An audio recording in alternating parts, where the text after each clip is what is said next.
Okay, okay. Yeah, yeah. So yeah. Shilpa, yes, you start and we'll all go through the podcast also, like yeah, after once we finish this, let's make it a point.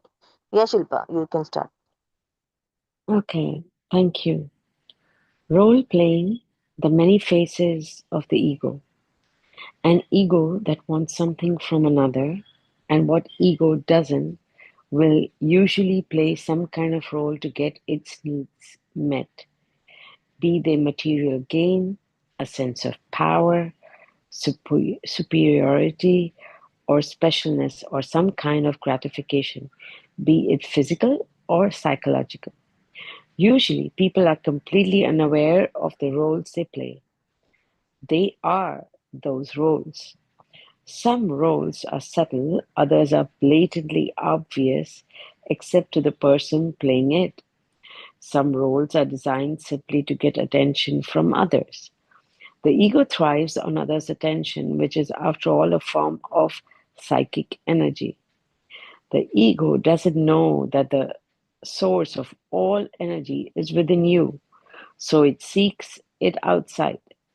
It is not the formless attention which is presence that the ego seeks, but attention in some form, such as recognition, praise, admiration, or just to be noticed in some way, to have its existence acknowledged. A shy person who is afraid of the attention of others is not free of ego, but has an ambivalent ego that both wants and fears attention from Uh, others. ju- just a minute, Shilpa. I'm so sorry to interrupt you.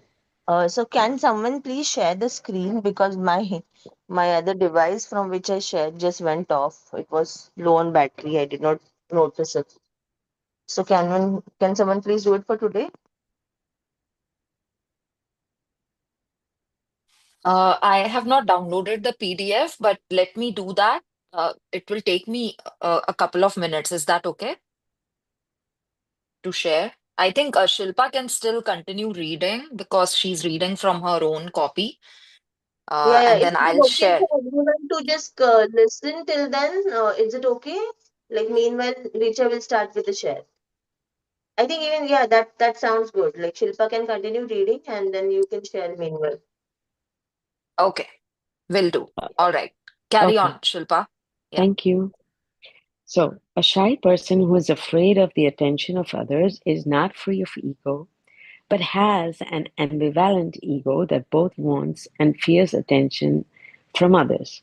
The fear is that the attention may take the form of disapproval or criticism, that is to say, something that diminishes the sense of self rather than enhance it. So the shy person of attention is greater than his or her need of attention. Shyness often goes with a self concept that is predominantly negative, the belief of being inadequate. Any conceptual sense of self, seeing myself as this or that, is ego. Whether predominantly positive, I'm the greatest, or negative, I'm no good. Behind every positive self concept is the hidden fear of not being good enough. Behind every negative self concept is the hidden desire of being the greatest or better than others. Behind the confident ego's feeling of and continuing need for superiority is the unconscious fear of inferiority. Conversely, the shy, inadequate ego that feels inferior has a strong hidden desire for superiority.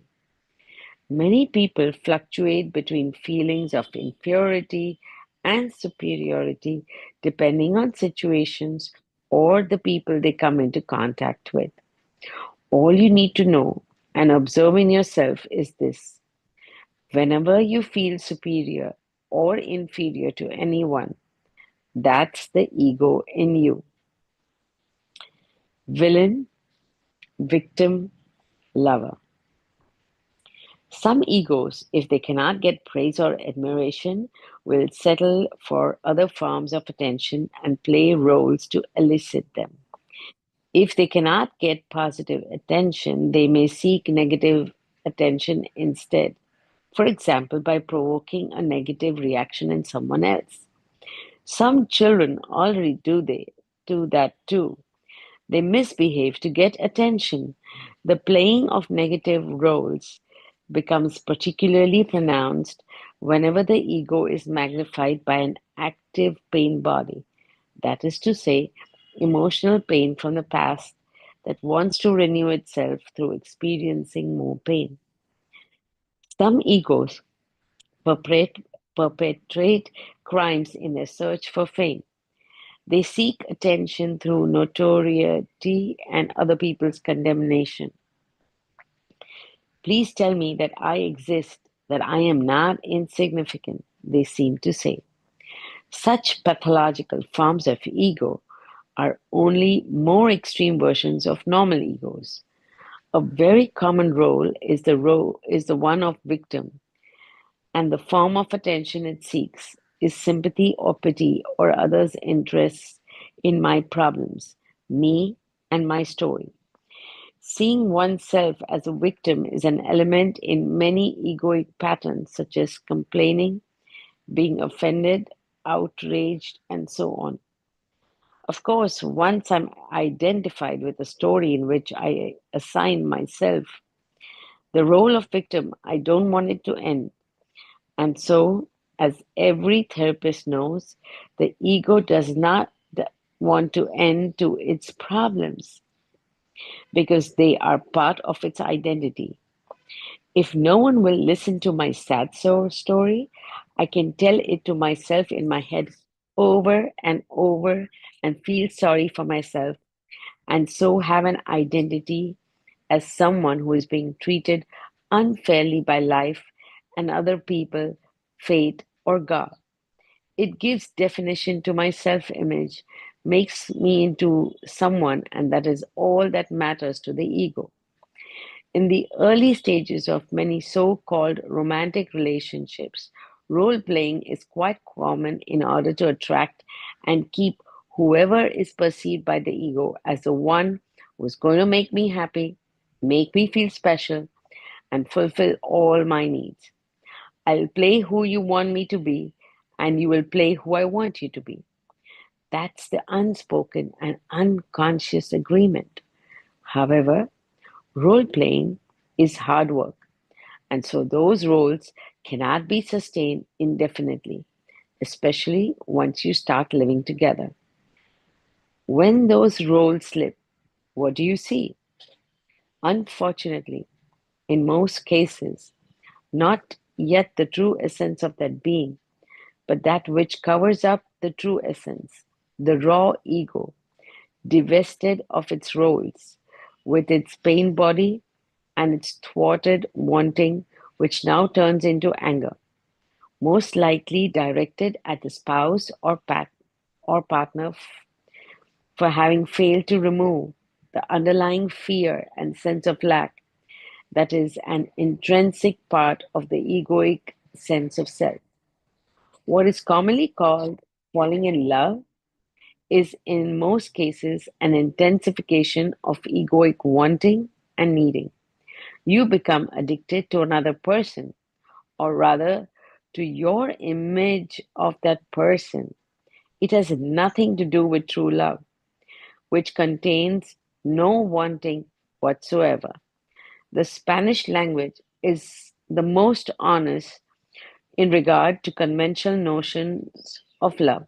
The quiero means I want you, as well as I love you.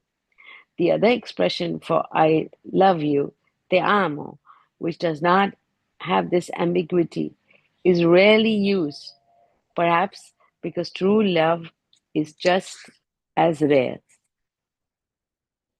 Would someone like to continue?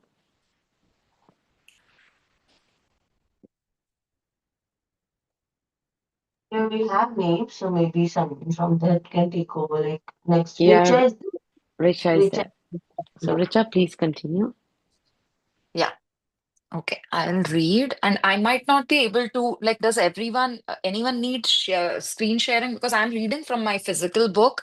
Uh, there seems to be some grammatical errors with the digital PDF that we have in our group, right? That was circulated. So I don't want to refer to that. So is it okay if I'm not able to scroll through the screen, or if someone needs the screen, then someone else can read? I'm okay skipping reading since I'm sharing the screen. No, no, it's okay. You just try in between if you can just scroll a little bit, just glancing at the screen. If not, it's okay. Okay, okay. Thank you. All right. So I have to start here, right? Letting go of self definitions. A tribal tribal cultures develop into the ancient civilizations, certain functions began to be allotted to certain people: ruler, priest or priestess, warrior, farmer, merchant, craftsman, laborer, and so on. A class system developed. Your function, which in most cases you were born into, determined your identity, determined who you were in the eyes of others, as well as in your own eyes. Your function became a role, but it wasn't recognized as a role. It was who you were or thought you were. Only rare beings at the time, such as Buddha or Jesus, saw the ultimate irrelevance of caste or social class, recognized it as identification with form, and saw that such identification with the conditioned and the temporal obscured the light of the unconditioned and eternal that shines in each human being. In our contemporary world, the social structures are less rigid, less clearly defined than they used to be, although most people are, of course, still conditioned by their environment. They are no longer automatically assigned a function and with it an identity. In fact, in the modern world, more and more people are confused as to where they fit in. Wow, yeah, this is nice. What their purpose is and even who they are. I usually congratulate people when they tell me, I don't know who I am anymore. Then they look perplexed and ask, are you saying it is a good thing to be confused? I ask them to investigate. What does it mean to be confused? I don't know is not confusion. Confusion is, I don't know, but I should know. Or I don't know, but I need to know. Wow. I'm going to repeat this. So, what does it mean to be confused? I don't know is not confusion. Confusion is I don't know, but I should know, or I don't know, but I need to know. Is it possible to let go of the belief that you should or need to know who you are? In other words, can you cease looking to conceptual definitions to give you a sense of self? Wow, these are like such powerful questions. I'm also trying to contemplate.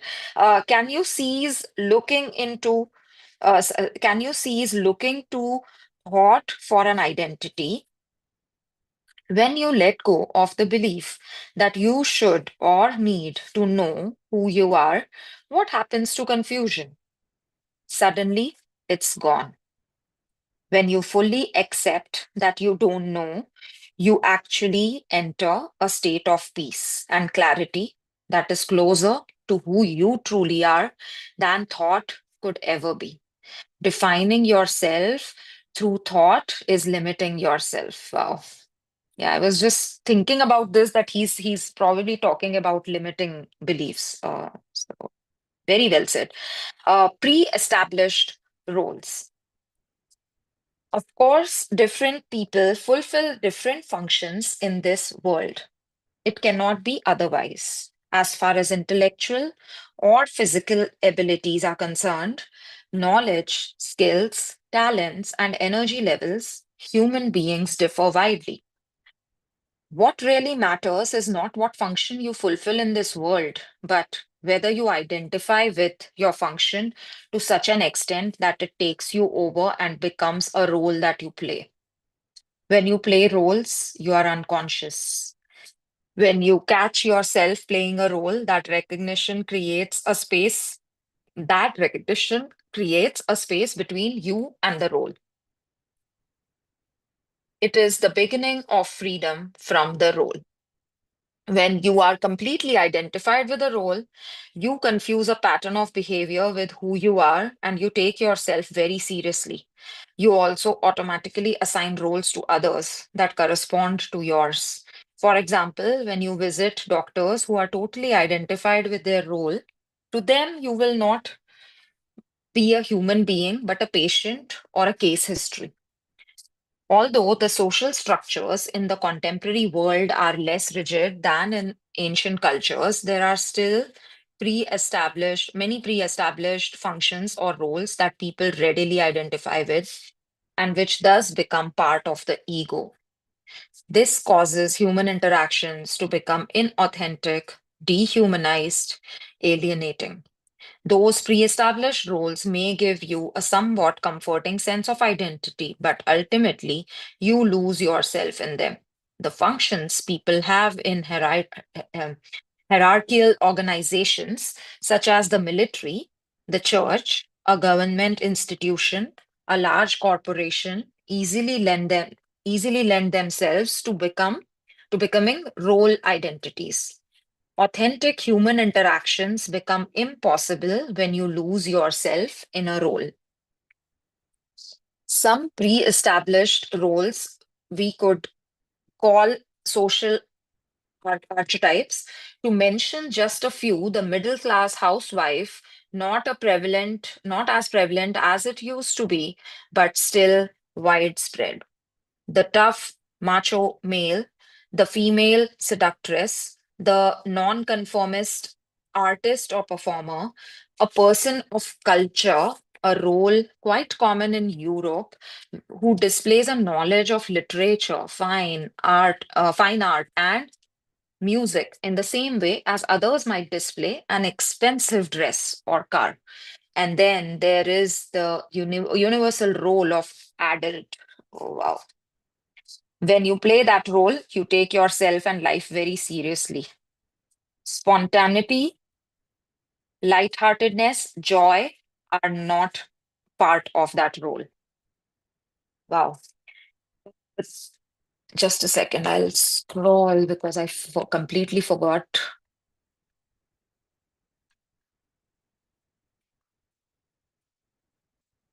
Okay, yeah. It's here. The hippie movement that originated on the west coast of the United States in the Um, 1960s Sir, do you want me and to then share the screen? Because I think you are referring to the book and If you it can, will be. please, yeah. yeah, only if it's like accessible. I have opened that one. Okay, I'll stop the share. Sorry for the glitch today. No, and I will. So I'll continue reading. You can share whenever you are ready, Rajesh. Since I'm anyways using the book, so I'll in respect of time. Yes, yes, you go on, go on. uh, Okay, I'm going to start reading from hippie. The hippie movement that originated on the west coast of the United States in the 1960s and then spread throughout the Western world came out of many young people's rejection of social archetypes, of roles, of pre-established patterns of behavior, as well as egoically based social and economic structures. They refused to play the roles their parents and society wanted to impose on them. Significantly, it coincided with the horrors of the Vietnam War, in which more than 57,000 young Americans and 3 million Vietnamese died, and through which the insanity of the system and the underlying mindset was exposed for all to see. Whereas in the 1950s, most Americans were still extremely conformist in thought and behavior. In the 1960s, millions of people began to withdraw their identification with a collective conceptual identity because the insanity of the collective was so obvious. The hippie movement represented a loosening of the hitherto rigid egoic structures in the psyche of humanity. The movement itself degenerated and came to an end, but it left behind an opening, and not just in those who were part of the movement. This made it possible for ancient Eastern wisdom and spirituality to move west and play an essential part in the awakening of global consciousness. Temporary roles. If you are awake enough, aware enough to be able to observe how you interact with other people, you may detect subtle changes in your speech, attitude, and behavior depending on the person you are interacting with. At first, it may be easier to observe this in others, then you may also detect it in yourself. The way in which you speak to the chairman of the company may be different in subtle ways from how you speak to the janitor. How you speak to a child may be different from how you speak to an adult. Why is that? You are playing roles. You are not yourself, neither with the chairman nor with the janitor or the child. When you walk into a store or to buy something, when you go to a restaurant, the bank, the post office, you may find yourself slipping into pre established social roles. You become a customer and speak and act as such. And you may be treated by the salesperson or waiter who is also playing a role as a customer. A range of conditioned patterns of behavior come into effect between two human beings that determine the nature of the interaction. Instead of human beings, conceptual mental images are interacting with each other. The more identified people are with their respective roles, the more inauthentic the relationships become. You have a mental image not only of who the other person is, but also of who you are, especially in relation to the person you are interacting with. So you are not relating with that person at all, but who you think you are in relating to who you think the other person is, and vice versa. The conceptual image your mind has made of yourself is relating to its own creation, which is the conceptual image it has made of the other person. The other person's mind has probably done the same. So every egoic interaction between two people is in reality the interaction between four conceptual mind-made identities that are ultimately fictions. Wow, this is so profound. It is therefore not surprising there is so much conflict in relationships. There is no true relationship. Okay, would anyone want to read? I had not seen any names, so I continued. Would anyone like to read further? Yeah. I can That we also can. continue, but yeah. Yeah, Sorry, Sunita, Sunita? so Sunita, if Yeah. you want to leave, Yeah. otherwise you will. Yeah.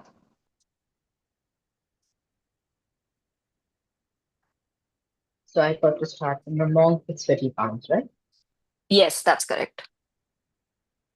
The monk with sweaty palms. Hassan, a Zen teacher and monk, was to officiate at a funeral of a famous nobleman. As he stood there waiting for the governor of the province and other lords and ladies to arrive, he noticed that the palms of his hands were sweaty. The next day, he called his disciples together and confessed he was not yet ready to be a true teacher. He explained to them that he still lacked the sameness of bearing before all human beings, whether beggar or king.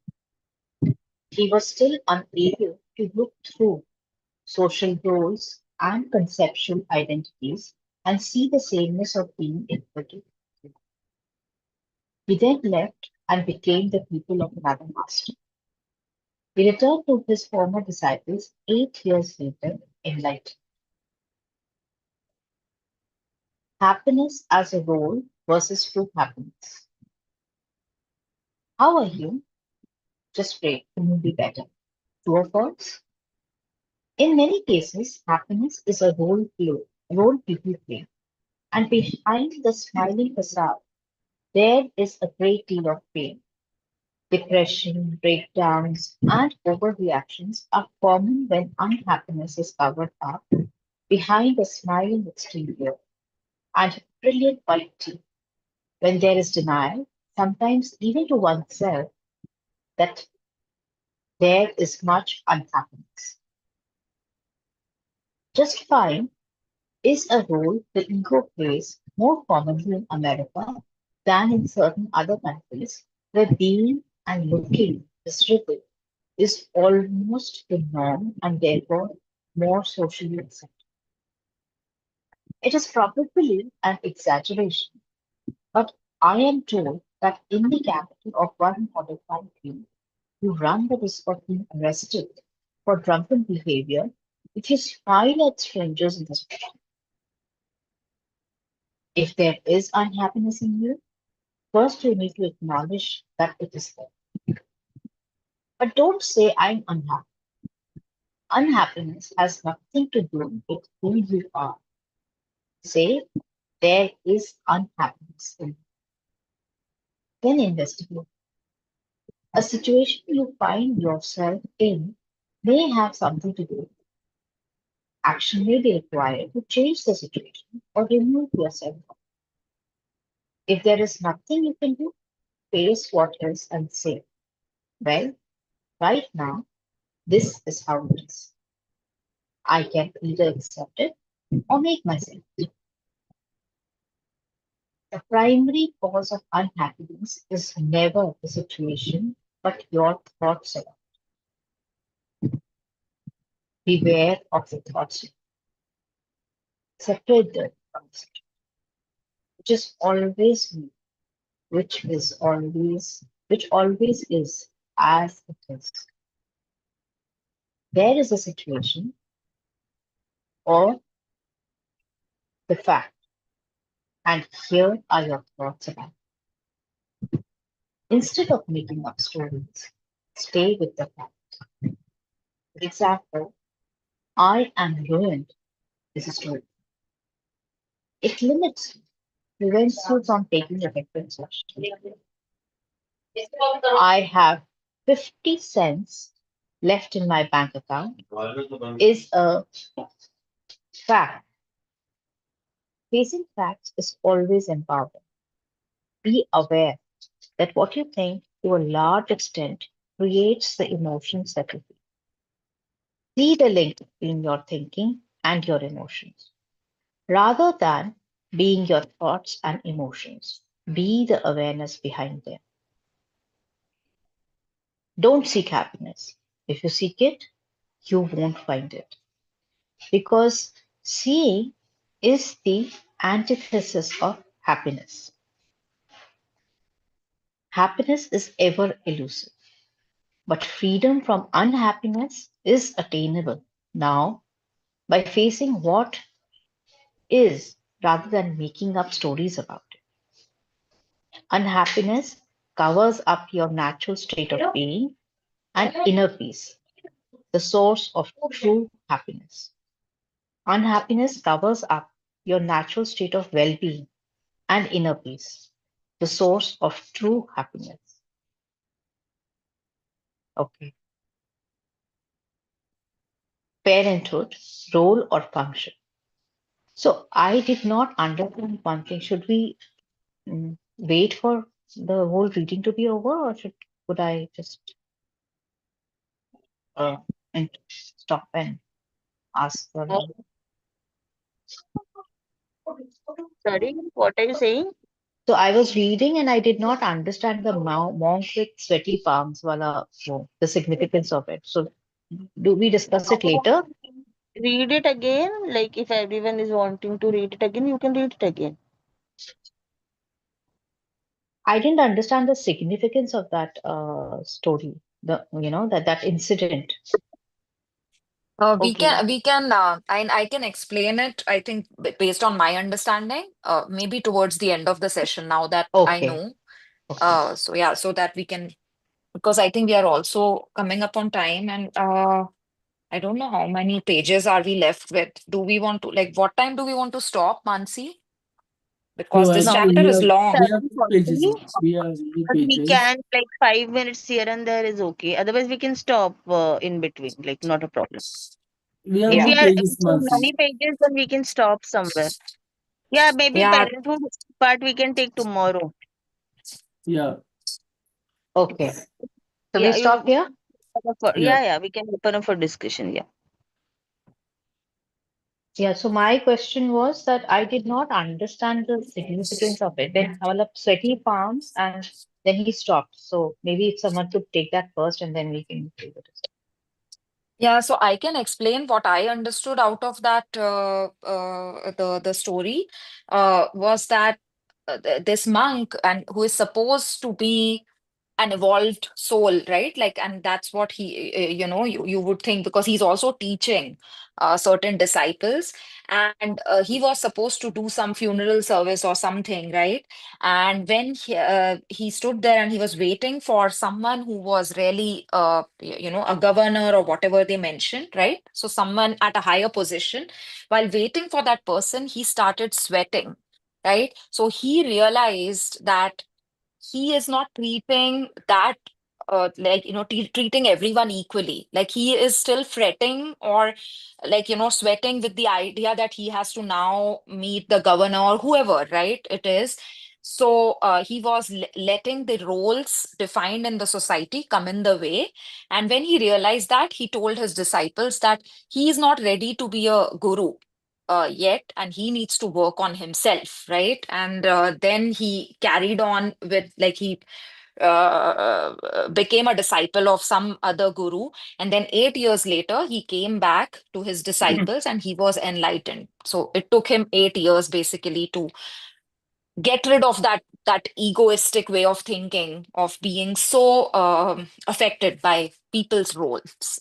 So he was trying to give this example mainly to specify how difficult it is for anyone, like even a monk who has been practicing a lot of spiritual things. uh, this role based functioning is very hard to uncondition in ourselves. That's what I understood. Um, I hope that helps. Yeah, that is making much sense. So if you are, um, mm, if your responses are based on the kind of role that the other person is playing, and if you are influenced by it, that means that you are governed by ego, right? Yes. Yeah. So a relevant example, like even for us, would be like, say, suppose I'm supposed to meet the CIO, right, tomorrow, and for that meeting, uh, like preparation is a different thing. But if I am like fretting about the fact that, oh, it's the CIO, what he's going to think of me. I have to be very careful with my words, and I want to be like politically correct or whatever, right? There could be several thoughts that are going in my head. Whereas if I have to talk to someone from my team, I might be more like very relaxed, right? But this identification of these roles and who is more important, and my body's responses changing, even physical responses changing to an anticipated interaction with someone is based on the roles, and that arises from ego. So That I makes have a sense. follow through question on that. So if we have to survive in this society, then we do need to live by the rules and all. So then this means that we have to live with it because you cannot live in the society and not abide by the rules that are given to you or which you have to perform. Like So I from was this thinking. perspective, Yes, I got like. Do you want to complete?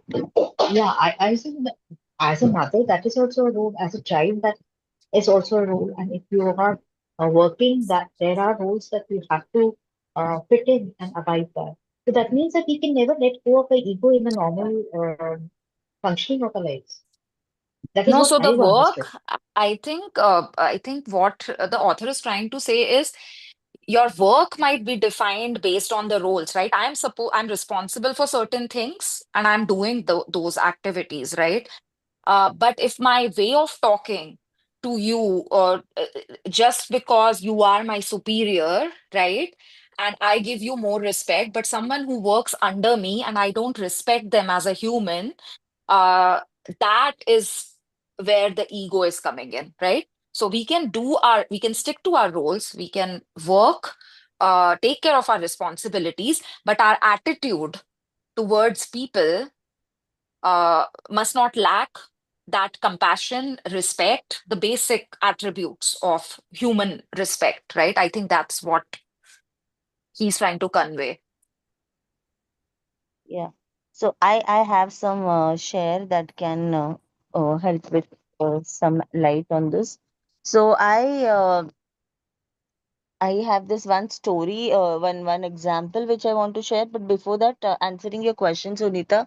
So we are conditioned very strongly to live by the rules. Like right since the childhood, right since we learn the language, we are taught to respect the elders and things like that. So these are roles that we are giving so much importance, and we are obviously bound to live by them, and that's how we define and we understand and we respect and whatever. So all these things follow through.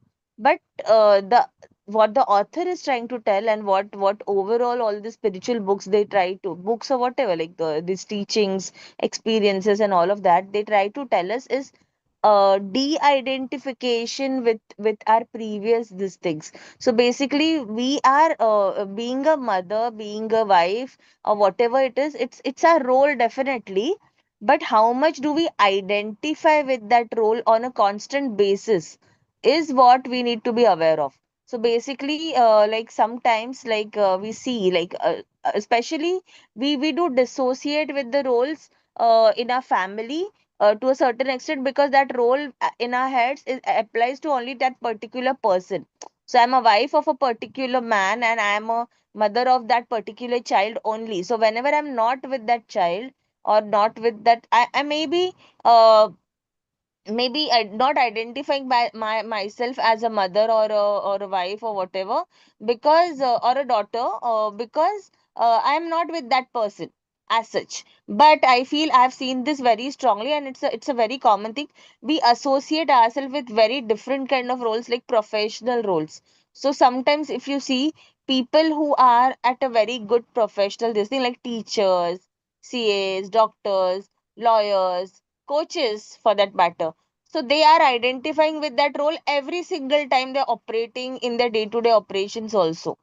So as coaches, we want to be coach everyone. We know that we know better at things like that, because we have learned this, we have understood, we associate things. So I think, and that is why I feel when we go to some spiritual retreats or any of this inner work that goes on, the first thing that when a group of people come together, they're never told to share their profession. They're never asked to share their profession, because that's what they first need to detach with, because people are very attached to their professional roles and they feel I am this, I am that. Even when people introduce themselves, right? Like some people introduce, even homemakers, like they have this tendency of saying I'm just a housewife. So why does this? Because they're feeling inferior somewhere. When someone is a CA, or someone in a very good profession, or a doctor, or any minister or whatever, so they identify themselves with those roles. And even like we are societally very conditioned in this way, because we want to that gives a sense of pleasure, right? And that is the ego that is getting fed among us. And so if you see many people who are respected in the society, they expect that respect everywhere and anywhere they go. And if they're not getting that, they will not feel good, they will not feel comfortable, because that's their normal, that's what they're habitual to. And mentioning the story, so I had been attending one of this, maybe I mentioned it before also few times, some of you might have heard me say this, but just sharing it again since it's relevant here.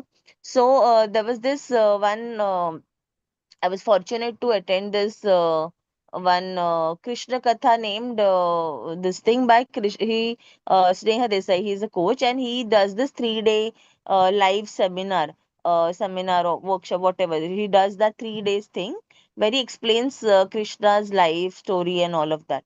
So in that there was this one part, one maybe something that shloka or something where he talked about roles. So in that he explained, he gave this beautiful example and a story. Not so even Krishna, right? Like his role as a friend, his role as different things. So in that one day-to-day life example, he gave a beautiful story. So he said that there was this man who used to go to his work, and he constantly used to put something on the tree, like removing something from his neck, like a board or something, nameplate or something, and he used to remove it and keep it on the tree. And while coming home, he used to wear that and go home. So there was this one neighbor who was observing this every day, and this was an invisible gesture. So he never understood what the guy is doing. Then one day the neighbor goes and asks him, "What are you doing? What are you putting on the tree and wearing every time you go out and in?" So then he says that when I go out, I this is my nameplate of the role of a boss. So when I go out, I wear it, and when I come home, I just remove it first, and then I enter my house. So basically, he was when you're entering the house, I'm not the boss anymore, and when I leave for my office, I wear the role of a boss. So I think this is somewhere we need to identify that we are not the same, because sometimes it happens, right? And the one beautiful understanding and one beautiful example of this is like that was my realization when we are reading today, that there was this long time back, by when I was in college or something, my father just told me that be very mindful of how you talk to the people who are inferior to us, like especially the watchmen or people like that. So you have to be very nice, very kind to them, and talk very politely. And because actually not everyone talks nicely to them. It's good to give respect to the higher authorities, because we all do that, but they always get respect. But be mindful that you also are respectful towards the ones who are not on that positions. But now, so that was maybe 15-20 years back. So now when I'm reflecting on this chapter today, I feel even that comes from a place of ego, right? Even that comes from a place of ego where we feel that I am superior to this person, so I have to be kinder to that person. That was my personal realization today. So what the author is trying to tell us is we have to treat everyone equally. No one is superior, no one is inferior. That's what the monk story or the sweating example said, right? Like, even we are not inferior, not the other person is inferior, but when we are operating in a society or in an organization or institution or whatever, there are roles for convenience, and we definitely have to respect those roles. But as soon as we are out of those roles, or the work of the role is not involved, we have to detach from it equally. And it's not as easy as it's said, but this is what I understand. So the same guy, Sneha Desai, gave a beautiful example of his father. So he said, "I am a son and I have a father. So basically, when I am attached to my role, so he says, but if my father calls me, and if we go into that, some people do that, right? They go into that zone of like I am such a spiritual person. I don't identify myself with anything at all." So he gave this beautiful example where he said, for example, if my father calls me today and there is a fire at some workplace or something, and he's calling me, and if I start giving that gyan, हाँ it's okay, ये सब माया है and all of that, then he'll get crazy. He'll feel like my son has gone mad. He don't understand. He's not understand the reality of fire. So that time I have to be in the role. I have to be a son and I have to say, oh yeah, okay, so what can we do? So okay, let us call the fire brigade or whatever, like taking some actions regarding that. But as soon as I keep my phone, I should not be dwelling on it. I should be able to detach from it because it's happened. Whatever has to happen has happened. I have taken the necessary action, and then I have to detach myself from the role, and I have to be in that zone of not being in in any role as such. So I don't know if I was able to explain it enough, but I just recollected a few points around this. So just thought of sharing, and I hope that helps. Thank you, Mansi. Thank you, Mansi. Good morning, wonderful souls. I have an add on to this. May I? Yeah, yeah, please go on. Okay, sure. I just want to mention that Mansi mentioned that you must be kind to, yeah, the weaker sections of the society. I really agree to this point. To the poor sections of the society, that to the securities, to the peons, to the sweepers, they feel themselves as inferior on the first basis. So when they feel professional, when they see professionals like doctors, teachers, lawyers, and all that, already they feel they are already having a headweight or something like that. When we give them a smile, or when they give do us a favor, we just respond to them as with a thank you. They really feel blessed, and they feel very happy. We can just do a just a kind of mm, that is a real gratitude for them. Real from our side, it is a real happiness for us, a real kind of gratitude. Just experience it. It is really wonderful. I just have a small share. Thank you so much. Yes, yes. Thank you for sharing that. Yes, very true. And also, as yesterday, how Pallavi mentioned the story of the popcorn, everything boils down, I feel, to from what place it's coming. So only we can identify if it's coming from the place of ego or from a genuine this thing. So only the person who's involved knows about it, and maybe the other person can feel the energy to certain extent, but only the person who's involved might understand if they are into that kind of awareness. So yeah, thank you. I took a lot of time today sharing, so sorry for that. So yeah, anyone else, please share whatever you understand, whatever you would like to shed some light on. Yeah, good morning to all. Pranavi here. Am I Hi audible? Pranav. Yeah, hi, dear. Yeah, listening to all this conversation, I just one point has clicked me. Like, if you do any sadhana, maybe meditation or chanting or whatever, and if you do it on a regular basis, this kind of conditions would come automatically. And then you will be in the more called as being detachably attached. Sorry, I'm being attachably detached. So, the moment you are in the sadhana, the universe will immediately guide you to be attached at that particular moment, and immediately you'll get detached from that. So I mean, deal with multiple personalities around you. So immediately that switching of getting attached to detached will happen very easily and automatically. So just now, what all you have discussed is like you need to consciously put the effort of being, attachably detached. But then, if you are acquainted with this particular condition, your heart itself will guide you how to switch on. So, yeah, I just thought of sharing this. Thank you all.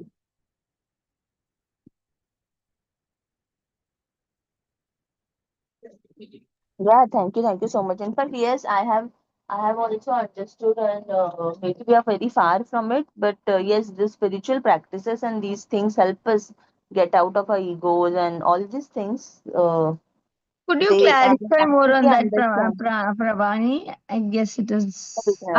Yeah. The best example is like you'll always be in a peaceful condition, and suddenly your kid will come and do some mischievous thing. like telling lies or something which needs to be corrected to chisel his or her character. So at that moment, seriously, you'll not get angry. At times, you do get angry as well. So in order to not disturb your whole self, that angriness will come just from your neck area and not from your navel chakra. So that detachment should happen. You need to scold for the sake of scolding. That shouldn't be taken internally into your system, taken it and then pushed out. So when you are in a particular sadhana, you will do it in a very beautiful way. You will scold the person, no doubt about it. You will correct that person, but that will not affect you or react you totally at a core level. You will know when to talk and how to get attached or detached from that person. So yeah, I think I have answered your question to a certain extent. So Yeah, I sure. Thank understand you. this. Thank you so much. Thank you for adding that, Pranavi. So basically, I just remembered an example which I'll share because it's exactly what you're sharing. So it's basically like water. So when someone puts a stone in water, there are ripples on the surface, but the water beneath is actually very calm and it's undisturbed. So Exactly. they say that we have to be like this. We have to learn Yeah. to be like this, like our minds or and basically like adding to Pranavi's example, it's like basically we are not affected so much by it that we keep pondering, worrying about it constantly. We don't take it too hard because we know it's a behavior, and we as the author said, right, we look for the facts. So we look for the facts, like why maybe he might have lied, why might he have done this particular thing, and how can that be corrected. We don't take it to the core, is what I understand. Am I right? Maybe. So yeah. Exactly, Mansi. It's the same way while So dealing with the it's like mud. we are detached.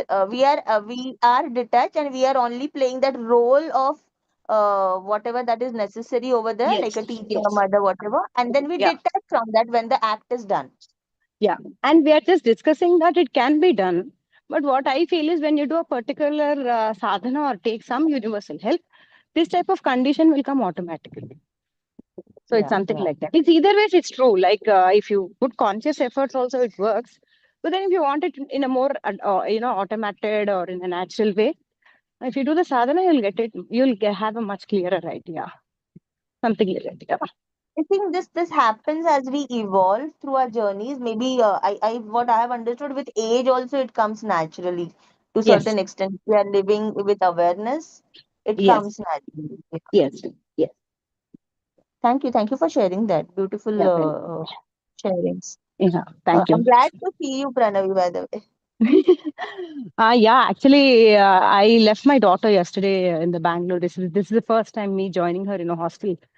So it Oh, took, a little of mood swings for me to accept that the child wouldn't be with me all the time, and it's the first time she is being joined in the hostel. So that's the uh, reason I just gave a break to this all book readings and all to just work on my own self. and we are reading about roles today, and we are talking Yeah, about this. So it's so yeah, much in alignment, I would Pranav, say. for exactly. which course? I didn't get you, Yeah. dear. For which course? BBA Finance. BDS? BBA Finance. BBA Finance. Okay, okay. Yeah. Mhm. Okay. Anyone else who wants to share or add something Yeah, or Pranavi, could you repeat the sentence? It is attachably detached or detachably attached? Yeah. At that particular moment, you will be Ah, attached to the person and yeah, no, immediately, I got the concept. yeah, I want to repeat, I attachably want you to detached. attachably detached. Okay. Yeah. The From sentence inside, you is, will be, I yeah. want you to repeat the exact sentence. The exact sentence is try to, not the question of try, but then be attachably detached with any kind of soul around you. At Okay, that okay. particular moment, you'll be in total union with that. And the moment that particular soul moves away, any living Mm, being or anything, you'll immediately mm, get detached. Again, there will be no connection. It's just like that. The best okay. example is whenever my daughter is calling, I'm totally attached with her. I'm very thankful to the universe that I didn't know that I would accept the situation in this graceful way. Mm, Maybe the universe is helping me. So at that particular moment, I'm being very affectionate to her. The moment she cuts the call, I'm like busy with my own work. without any Okay. attachments to her memories or whatever. Like I'm in a kind of equilibrium, trying to maintain it. So it's like Okay. that. Okay. Great. Great. Great. Yeah, yeah. Okay. Great. Continue. That's all. Thank you. Thank you. Yeah. Anyone else? Someone wants to share I just something? wanted to add to what Pranavi beautifully shared with all of us. It also reminded me of something that I had listened to in some meditation groups that I was part of a few years ago, and there they had given an example of even situations like especially with sadhana and everything, right? There might be situations where, as Pranavi was also saying, that gussa aayega bhi nahi, like you might not even feel angry because you are so present and at peace with everything. And in certain situations, because you still have to do the right thing so that that other young soul learns, right? What they had shared was in certain situations, you have to even fake anger, and I think it resonates with what Pranavi was saying. Like she was also explaining the physicality of it, right? That it comes from your throat chakra, right? So you are using your voice sternly to say or make something state something that must be done a certain way, uh, but you're not taking it into your body by saying that, oh my God, how could you not know Yeah, this, or how could you exactly. do this? And Yeah. that way it will like travel to other parts of your body, other chakras. That's where it will, like, that's when that you are consumed by that whole action, like the anger has consumed you, right? And that anger, if in fact, even if you have to put effort to put some stress in your voice, that means you're faking that anger. And again, fake probably is not a good word. I don't like using that word, but that's how someone had shared this story. So I did not want to distort it. But they had mentioned that, yeah, sometimes you have to बच्चे को बस सिखाने के लिए, like आपको शायद थोड़ा सा झूठा गुस्सा भी दिखाना होगा, but internally you are very calm, you are not in fact बिल्कुल भी मतलब गुस्सा नहीं हो. So yeah, I just thought that I'll add that And anecdote. this condition can be easily attainable also, dear, because if you do the sadhana and all, obviously you'll know when to raise your intention or when to do all this. So yeah, that's it. Yeah. Yeah. So, Yeah, so in just fact, adding, I had this experience. Sorry, Mansi, were you saying something? no, no, you finish. I'll add something to this. Yeah. Yeah, no, so I did have one example where this had happened. I will not like take too much time on the situation itself, but uh, there was like, this was a very good friend of mine, and this happened early on this year, and she was very attached to her opinion, right? And she wanted to stick to that, right? That, and again, I'm not dwelling on the part that this is about right or wrong. And I realized that this has suddenly become like I was just sharing some experience, right? And now there are opinions around it. I was just sharing an experience. I wasn't really, in fact, even looking for solutions. So that is one of my, pain areas too.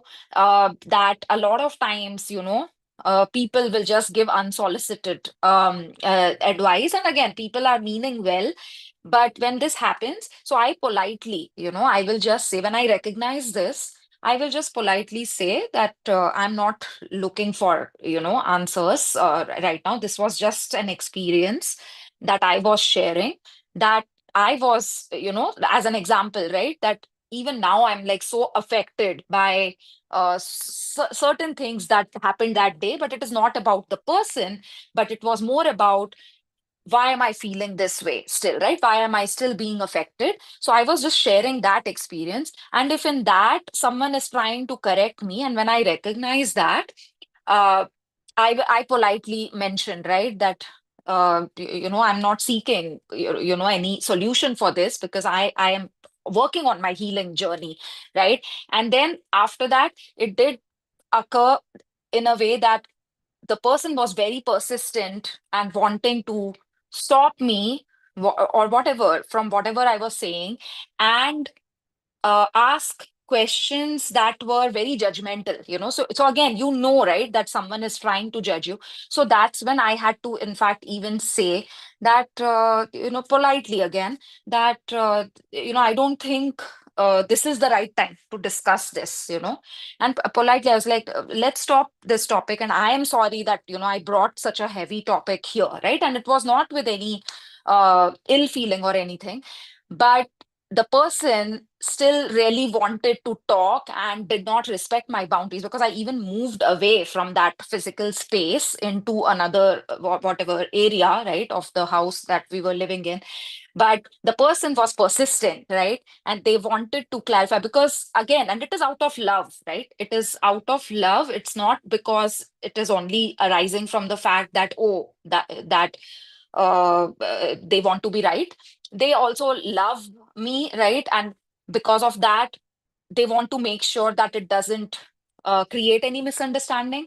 But the way it was going and how the things that were coming up were very hurtful, I had to again reinforce boundaries, right? And I found myself for the first time, and again, I'm not saying that this, if I was able to achieve this once, I will always be able to achieve it, because universe keeps throwing like higher level challenges also at times. But I did experience something for the first time, and this is all because I have been doing a lot of spiritual sadhanas, also reading Gita and my meditations, puja, lot of things, right? Mantra jap, all of that. I could really feel that all I had to do was, even if I had to reinstate my boundaries like 3 or 4 times, I was saying it very calmly. Like I wasn't getting irritated or angry inside. And it was just about, the only thing that I was repeating to myself was, I just need to strengthen my boundary. I just need to create my boundaries. That's it. And it was a very calm feeling. But this has happened in the past where I would lose my control also, and I would get angry and I'll be like, how dare you say this, or you're not respectful of my space. But I didn't say those words. I constantly just said that, let's stop here, right? It will be better if we don't talk about this right now. It's okay. And, kind of like that. But I had to do this 3 or 4 times. So it definitely comes with practice, and it's definitely achievable. I used to have like huge anger problems, and I've been working on this for like 20 plus years now, for like at different levels. Again, the number of years, the journey doesn't matter, and it might not relate that way to everyone, because each one of us has a different journey. But I did have that kind of experience where I felt that, and even I was surprised. And the other thing that happened was, I did see that 2 days later, I felt the anger creep in. So that also happens. At times it will protect you, but the ego creeps in, at some point it creeps in. But the amazing thing was, I noticed it, because I started saying, like, in my head, my thoughts were, ऐसा बोलना चाहिए था, ऐसे क्यों नहीं बोला, like, Richa, you should have said this, or whatever, right? My brain was making me think all of these things. And then I suddenly realized, because I became the observer, and then I literally physically patted myself on the back कि बहुत अच्छा किया रिचा, ये सब नहीं बोला. And then I had that profound realization कि वाह, अच्छा है, ये बहुत बड़ी progress है कि अभी 2 दिन बाद गुस्सा आ रहा है. So that's just a little fun to the story. And it also humbles you, because अब क्या होता है कि इसमें भी ego नहीं आती है, क्योंकि फिर ऐसे होता है ना कि ओ माय गॉड, अभी तो देखो मुझे गुस्सा ही नहीं आ रहा है, ये वो ऐसे भी नहीं है. It keeps you in check. So I think that's another good way to look at things.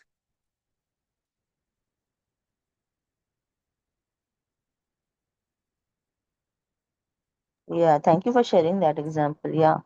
Anyone else wants to add something? So yeah, I wanted to add something. Na? So yeah, just simple one word, one line. I'll keep it very short. So I had been attending this inner engineering few years back by Sadhguru, and there was this wonderful video where he talked about responsibility.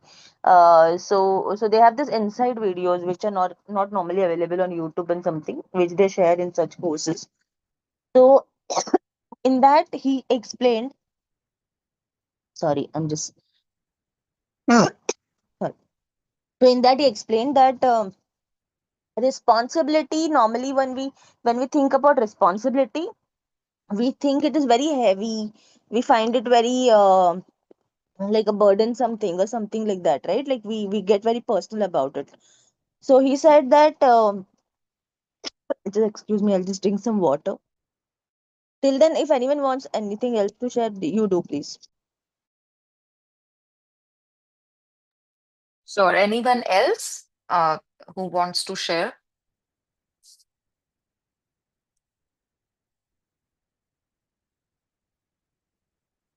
Okay, since there is no one, meanwhile, I'll use this time to just uh, point out to some of the highlights, things that I've underlined from today. Uh, so we have partially covered chapter 4 today, right? And on the very first page of this chapter, there was this beautiful line: the ego doesn't know that the source of all energy is within you, so it seeks it outside. It is not the formless attention which is presence that the ego seeks, but attention is some form, in some form, such as recognition, praise, admiration, or just to be noticed in some way to have its existence acknowledged. Um, and then in the villain, victim, lover section, um, he beautifully explains the very common role of victim, right? And he points out something very nicely and simply, that the form of attention this particular role seeks is it seeks is empathy or pity or others' interest in my problems, me and my story. So that heavy weightage on my story or my problems, and the other person will empathize with me. And then letting go of self definitions section. Uh, this was a beautiful line or section which said, your function became a role, but it wasn't recognized as a role. It was who you were or thought you were. He basically was explaining all the class system, right? And he's elaborating on that. Only rare beings at the time, such as the Buddha or Jesus, saw the ultimate irrelevance of caste or social class and recognized it as identification with form, and saw that such identification with the conditioned and the temporal obscured the light of the unconditioned and eternal that shines in each human being. I think these lines, the words were very beautiful. And then he also explained how in the modern world, while we are getting rid of some of this rigidity and the roles and all of that, in more and more people are confused as to where they fit in, what their purpose is, and even who they are. And he gives a very nice example of how he works with people and sees them having the confusion, right? And uh, he says, I don't know is not confusion, but the confusion is I don't know, but I should know. Or I don't know, but I need to know. Like those, and he gives a very good strategy of asking ourselves questions. Is it possible to let go of the belief that you should or need to know who you are? In other words, can you cease looking into conceptual definitions to give you a sense of self? And this whole paragraph, like he was beautifully explaining how we limit ourselves when we are labeling or we are trying to put ourselves into one particular bucket of some purpose that we should know about. So that was very, very nice. Uh, there was pre-established roles. Sorry, are you back, Mansi? Yeah, I am back actually. I'm just waiting for you to finish. No problem. Yeah, go on, go on. No, yeah, I was taking because I asked everyone if anyone wanted to share, and since there was no one, so Yeah, I'm yeah. just reading highlights. Okay. No, no. You want to read further? There are only, I think there are a few I have highlighted. Like as you know, like this book is so profound. Like every page I What have what at I would least. suggest, also do share them in the group because many people who are not joining us might benefit out of it. So whatever we But are mine is a highlighting, physical book, right? And I that's think okay. problem is That's I will okay. have to click so many pictures, and I am like trying to reduce my digital, footprint. So I mean, maybe what you can do, if possible, not it's not a compulsion.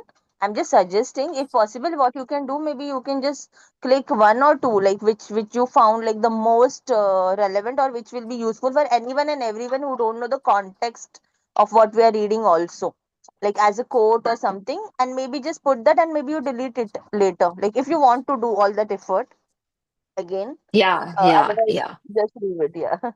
Yes, yes, yes. No, makes sense. Yep. No, but yeah, for now I'm good. I was just making use of the time since there were no shares. But yeah, I don't have to read through all of this anyways. Yeah. So No, yeah, and I'll actually, we share. Yeah, no problem. Yeah, great. Thank you for that. In fact, we are out of time, so I'm sorry for that. But just final share, like I can just do that tomorrow also. But since I had already started on it, I'll just complete it. So basically, this was this one share by Sadhguru where he talked about responsibility, and since roles and responsibility normally goes together, so I'll just add to this. So he talked about responsibility. When we think about responsibility, we think about it's like a burdensome thing, right? Like we feel like I have this responsibility and things like that. But then he gave a different perspective where he shared that just look at responsibility like response ability, so our ability to respond. And then he went ahead and shared that basically, if you see, when a child is learning to walk, the mother does not really go, or any adult for that matter, they feel responsible enough to take care of the child, so they are aware, they make the spaces right and everything, and that child is not getting hurt, but they will not immediately go and jump and help him walk holding his hand and all that. They will allow that child to fall and yet be mindful that he is not getting hurt and things like that, and still stay silent, still not do anything, any active action to make that child walk. They will just look from a distance and they will let that child still walk. So I think fall and walk, fall 10 times and walk. So that is again a response that they're choosing. So basically, responsibility is any conscious choice and response that we do um, consciously. It could be sometimes just staying silent. That is also a response, is what he said. So till that time, I believe that responsibility is always responding, like talking, like reacting, like maybe that was response to me. What I understood, that responding is when we talk back, when we give some response. But again, silence is also a response, what he said, if it is a conscious decision. Sometimes that is how you respond, because responsibility is nothing else but just your ability to respond, and you always have a choice to choose your response, is what he just shared. So again, I think that again highlights the detachment part that we covered, or what Pranavi shared, attachably detached. So just wanted to add that. That's it. So yeah, anyone else wants to say something quick before we leave? Otherwise we can close for today, we are already out of time, and we'll continue tomorrow with the remaining part of the chapter. And once the chapter is over, I'll share the next podcast. I'll do that after every end of every chapter. But what I would suggest, do go and listen to it. It will help you understand a lot of things better than what we are reading and introspecting. So that will give you a lot of clarity around the concepts, at least to a certain extent, from wherever we are and whatever we can understand as of now. Okay, then I think, Mansi, yeah, yeah, please, a please. suggestion. Could you pin the podcast from first, second, third? I think they already pinned Dr. Hindisam. The first Okay, and thank second, especially. Just check. Uh, or I'll do one thing for you. I'll just send them all separately to you. okay, Uh, thank you. so if you want. So Thank yeah, you so much. Thank you so much. yeah. Thank you. Yeah, I'll Have a I'll good do. day. Shall I just reshare it them again in the group, just asking if everyone is missing out on them? And I think most probably what will happen now, once you get started with the first one, or second one, whatever, you'll find the links to the others also. So it will be easy to find. Hopefully they will suggest, the app will suggest by itself. But still I'm sharing. But if anyone wants me to reshare it with them or something, just let me know, ping me, and I'll share it. Yeah. Otherwise, even if you take a little effort and go back and check in the group, you'll immediately find it in the links or somewhere. It will Yeah. be there. And Mansi, yeah, it's easy to just look at the links, if you go to media and then links, you'll easily find them.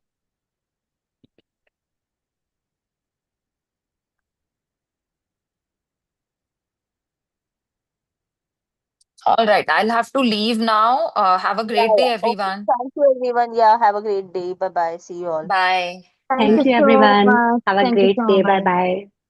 Have a great Bye. time. Bye bye. See you.